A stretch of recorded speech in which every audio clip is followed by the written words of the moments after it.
generations. And now, the power of two restores the one.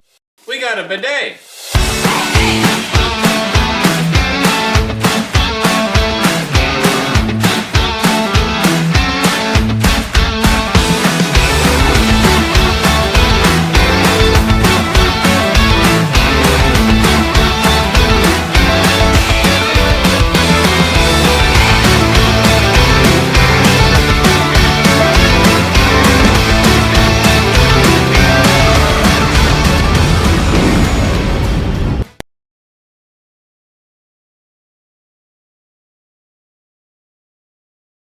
Hey everybody, and welcome to my channel here, Dyad in the Rough. Today we are talking about the latest story about Daisy Ridley's new movie, Young Woman and the Sea.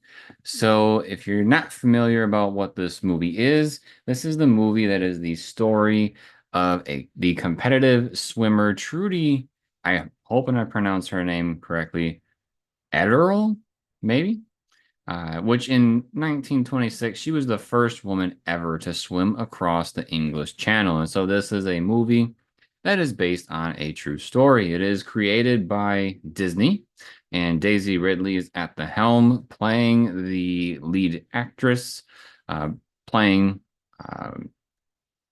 Trudy. And so what's the big deal about this movie? Why is it in the media right now? Well, this movie came out recently, and I hadn't, like, before the movie came out and there was like advertising and stuff, I hadn't seen much about this movie. And something that's kind of about me is I love watching the actors and actresses that I learn about through Star Wars and see them in different roles, or other big movies like Harry Potter, seeing how those actors and actresses, translate to these other movies that are very different from them. And so I love seeing Daisy Ridley's movies. I felt like she did a great job in Star Wars. I felt she was a perfect fit for Rey's character in Star Wars. And so, like, I've seen Murder on the Orient Express. I've seen her most recent one before Woman in the Sea, being Marsh King's Daughter. I enjoyed that quite a bit. I have not seen her other recent one, the one called Sometimes I Think About Dying, but I'm looking forward to seeing it at some point. And then same thing with this movie too. I haven't seen it yet, but I look forward to it. So why is this in the media, and why is it kind of raising an eyebrow of like, why such disrespect, kind of a thing from Disney? So what's going on here is that the movie was released, and normally, any other movie, when the movie comes out and we see the numbers for the box office, they're normally reported and they just say, the movie did this much money at the box office. Is it, and then people are up to interpretation whether they think it's successful, not successful. If it has a low amount of money coming in, maybe some people won't go to see it because, that kind of says that maybe it's a bad movie, which isn't necessarily the truth. Maybe the marketing wasn't quite there, it wasn't done quite right for the film. Who knows? But if a movie does super well, then some people are like, hey, a lot of people are seeing that movie. Maybe I'll go see it. And so there's this idea that when this movie came out, that potentially the movie did so bad at the box office that Disney does not want anybody knowing how much money it made. Let that sink in. The norm for movies is that when they come out, we see the numbers. And this is probably one of the first movies in my life that I have seen that does not release the numbers. Either that or I'm just not paying much attention.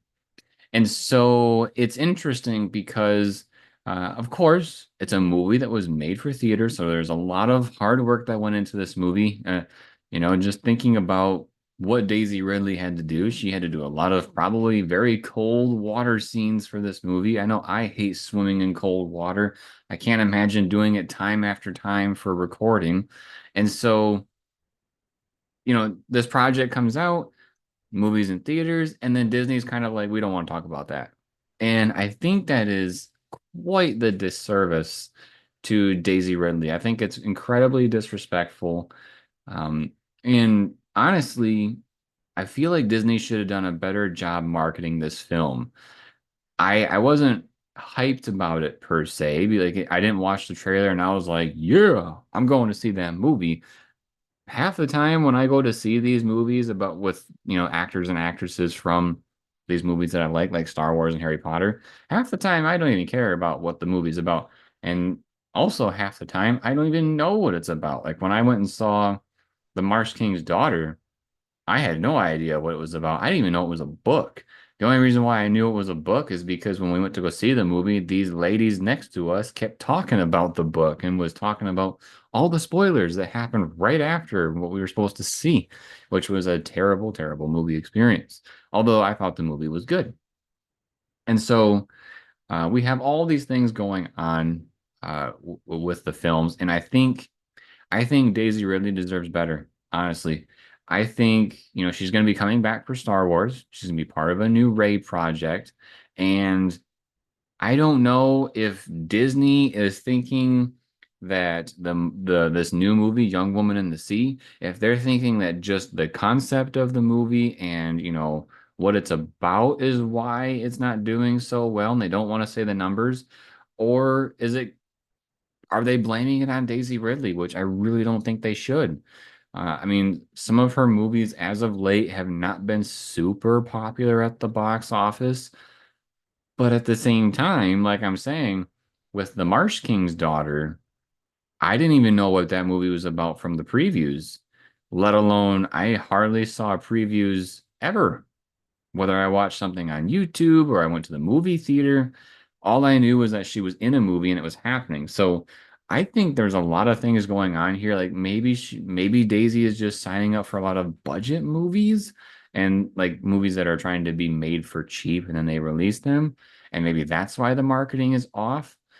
But at the same time, that's not on her. I mean, what happens aside from her job in acting isn't going to be her fault. And so I think Disney is doing a very, very poor job with this film and a very poor job of, sustaining some respect for Daisy.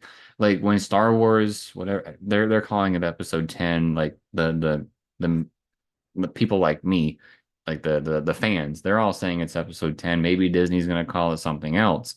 But when this Ray movie comes out, if the movie flops, are they going to say, or is it going to be like it's because Daisy's in it? Is it because, people don't want sequel trilogy content, or is it going to be the typical one lately?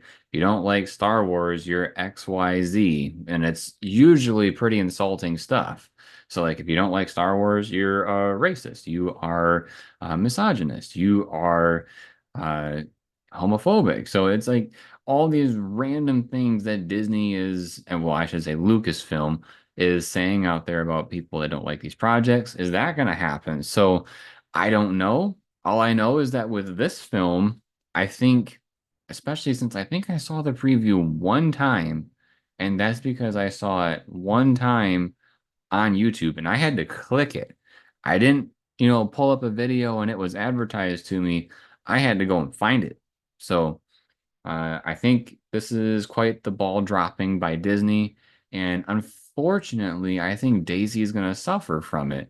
I think by Disney not, doing their due diligence on supporting the film and marketing it the way it should have been, I think that's going to, put a little bit of a toll on Daisy's career. And I don't think that's fair. I really wish Daisy got some more respect from Disney, and I hope in the future she can get some more roles that will celebrate her, as opposed to things like this happening.